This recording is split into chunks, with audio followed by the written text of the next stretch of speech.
بسم اللہ الرحمن الرحیم۔ قراءت خلف الامام، امام کے پیچھے قرآن پڑھنا،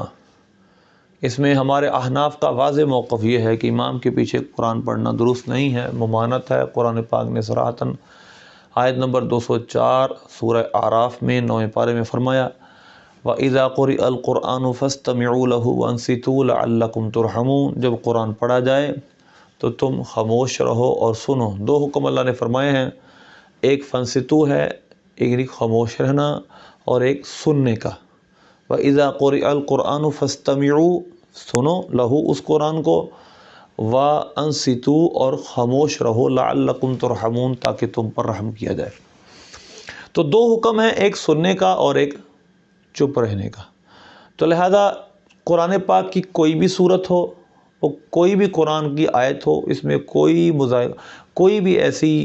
دلیل نہیں ہے جس سے ثابت کیا جا سکے، قطعی اور یقینی دلیل اور قرآن پاک کے اس مطلق حکم کو مقید کیا جا سکے، اس میں زیادتی کی جا سکے، کوئی ایسی خبر متواتر، خبر مشہور ہمارے پاس موجود نہیں ہے۔ تو اس لیے قرآن پاک کی اس حکم کو عام رکھا جائے گا،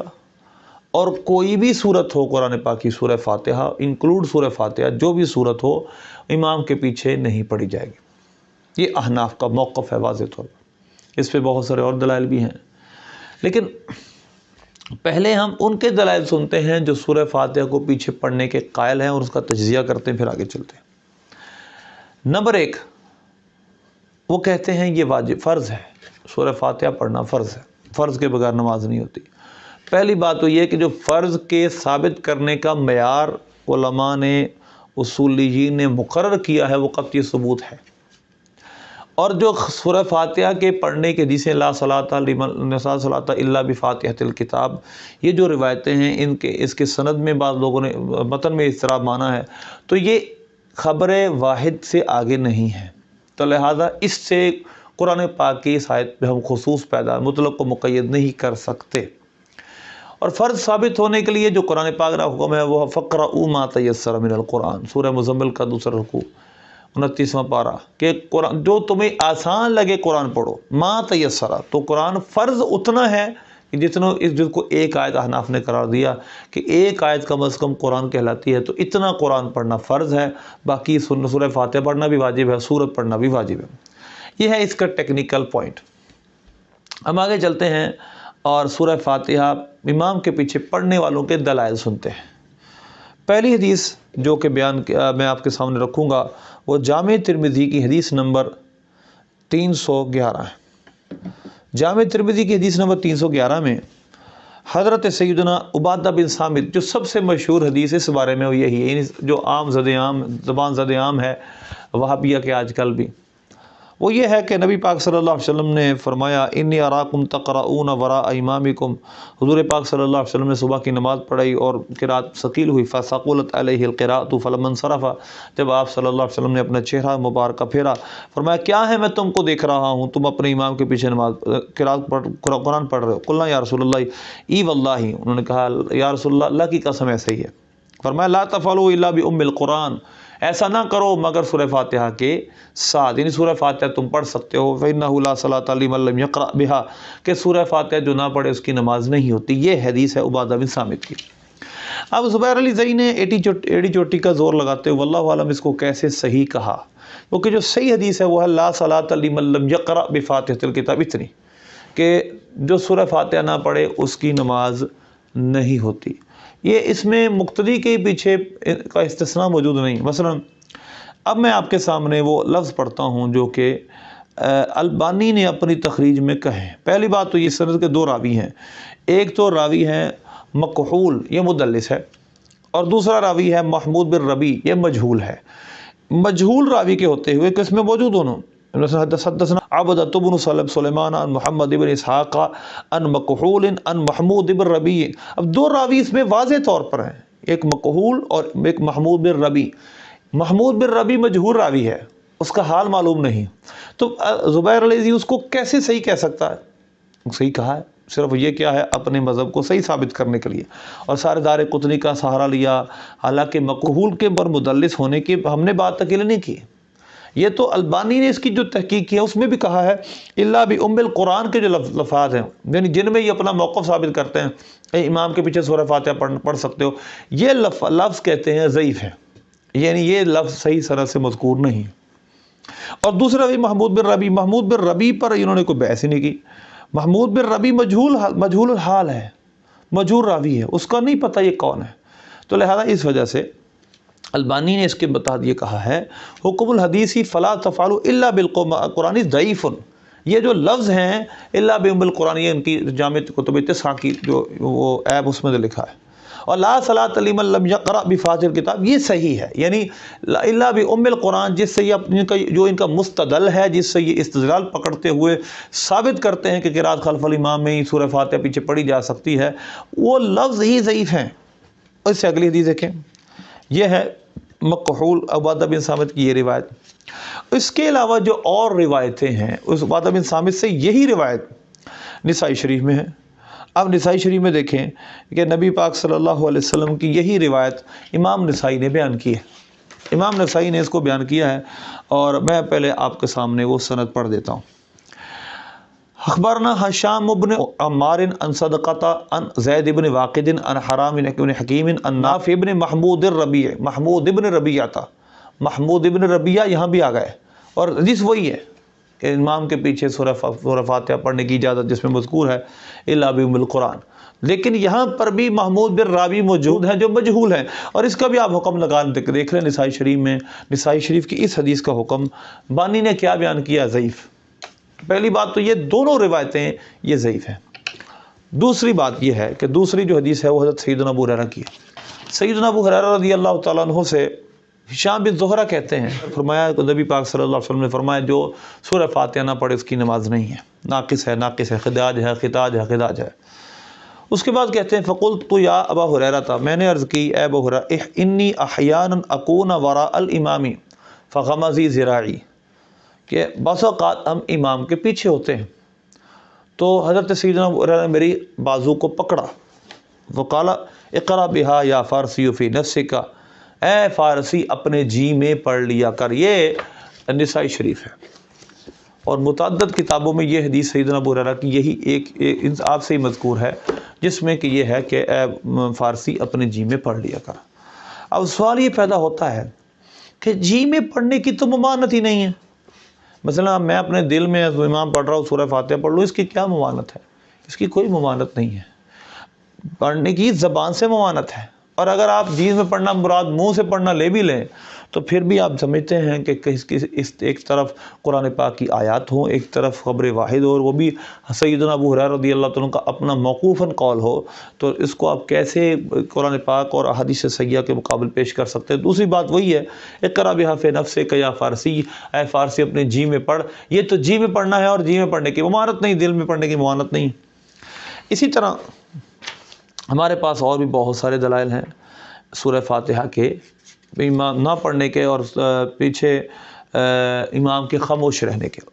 اب میں آپ کے سامنے اپنے دلائل پیش کرتا ہوں۔ ہمارے نزدیک صحیح حدیث جو اس کے بارے میں مذکور ہے، خود سب نے ان کو صحیح کہا ہے، امام ترمذی نے بھی اس کو صحیح کہا ہے، اور خود جو ان کے مخرجین ہیں انہوں نے بھی اس کو صحیح کہا، زبیر علی زئی نے بھی صحیح کہا، البانی نے بھی صحیح کہا۔ وہ روایت یہ حضرت جابر بن عبداللہ رضی اللہ تعالیٰ عنہ سے روایت ہے، ابن کیسان وہب بن کیسان کہتے ہیں میں نے حضرت سیدنا جابر بن عبداللہ سے سنا، اب نے فرمایا من صلی رکعۃ لم یقرأ بہا بأم القرآن، جو کوئی رکعت پڑھے اور اس میں ام القرآن نہ پڑھے، یعنی سورہ فاتحہ نہ پڑھے، فلم یصلی الا یکون وراء الامام، اس نے نماز نہیں پڑھی ہاں جب وہ امام کے پیچھے ہو، جب امام کے پیچھے ہو تو پھر سورہ فاتحہ نہیں پڑھے گا۔ قال ابو عیسیٰ ھذا حدیث حسن صحیح، ابو عیسیٰ یعنی امام ترمذی نے فرمایا یہ حدیث حسن صحیح ہے، اس کی سند بھی صحیح ہے، اور زبیر علی زئی نے یہ واضح طور پہ لکھا ہے اس کی سند بھی صحیح ہے۔ اور بھی اقوال ہے، لیکن اس سے پہلے میں ایک اور بات کر دوں جو کہ سب کے نزدیک ہے کہ اگر امام رکوع میں چلا جائے اور مقتدی اس وقت آئے تو یہ سب کے نزدیک ہے کہ وہ رکعت اس کو مل گئی جس میں امام کے ساتھ رکوع کے اندر مقتدی مل گیا۔ اب اس کے اندر آپ دیکھیں یہ